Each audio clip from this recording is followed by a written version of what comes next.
দর্শক, আমাদের সাথে গোপালগঞ্জ থেকে আমাদের সহকর্মী আজিজুর রহমান রনি যুক্ত হয়েছিলাম। আমরা সেখানকার সর্বশেষ পরিস্থিতির খবর জানছিলাম। দর্শক, এই পর্যায়ে জাতীয় নাগরিক পার্টির জুলাই পদযাত্রার দ্বিতীয় যে পথসভা অনুষ্ঠিত হবে রাজবাড়ী শহরের মুক্তিযোদ্ধা চত্বরে, সেই বিষয় নিয়ে একটু বিস্তারিত কথা বলতে আমাদের সাথে যুক্ত হচ্ছেন আমাদের সহকর্মী মেহেদী হাসান। আমরা সরাসরি তার সাথে এই মুহূর্তে যুক্ত হচ্ছি। মেহেদী, এখন এই পরিস্থিতি আপনি সেখানে কি পরিস্থিতি দেখছেন?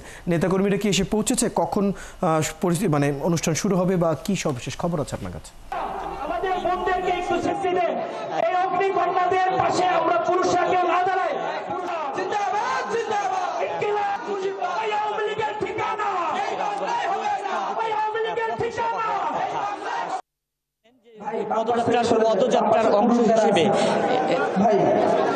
পদযাত্রার অংশ হিসেবে কেন্দ্রীয় নেতৃবৃন্দ মসজিদ দিকে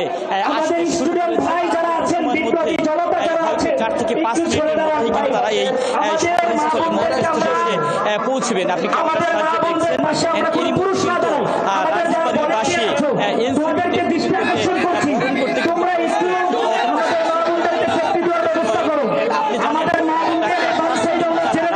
পুত্রবধূ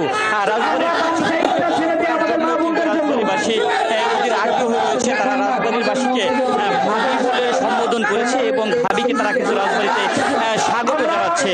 অল্প সময়ের মধ্যেই আমরা আশা করছি আর 4 থেকে 5 মিনিটের মধ্যেই কেন্দ্রীয় নেতৃবৃন্দ, এনসিপির কেন্দ্রীয় নেতৃবৃন্দ মঞ্চে এসে পৌঁছবেন এবং তারা এই মঞ্চে কিন্তু আলোচনা সভা বক্তব্য দিবেন এবং বক্তব্য দিয়ে তাদের কার্যক্রম শেষ করবেন এবং তাদের কার্যক্রম শেষ করে তারা মানিকগঞ্জের উদ্দেশ্যে রওনা হবেন। রেলগেট হয়েছে এবং এনসিপির নেতৃবৃন্দ পদযাত্রাটি শুরু করেছে। সেই পদযাত্রাটি অল্প সময়ের মধ্যেই রেলগেট পৌঁছাবে। ধন্যবাদ মেহেদী হাসান। খোঁজখবর আপনি রাখতে থাকুন, পরবর্তী প্রয়োজনে আবারও যুক্ত হবো। দর্শক, আমাদের সাথে রাজবাড়ী থেকে যুক্ত হয়েছিলেন আমাদের সহকর্মী মেহেদী হাসান। সেখানে জাতীয় নাগরিক পার্টির জুলাই পদযাত্রার দ্বিতীয় পথসভা অনুষ্ঠিত হচ্ছে, সেই বিষয়ে আমরা সর্বশেষ তথ্য তার কাছ থেকে আমরা জানছিলাম। এবার চলে যাচ্ছি অন্যান্য সংবাদে।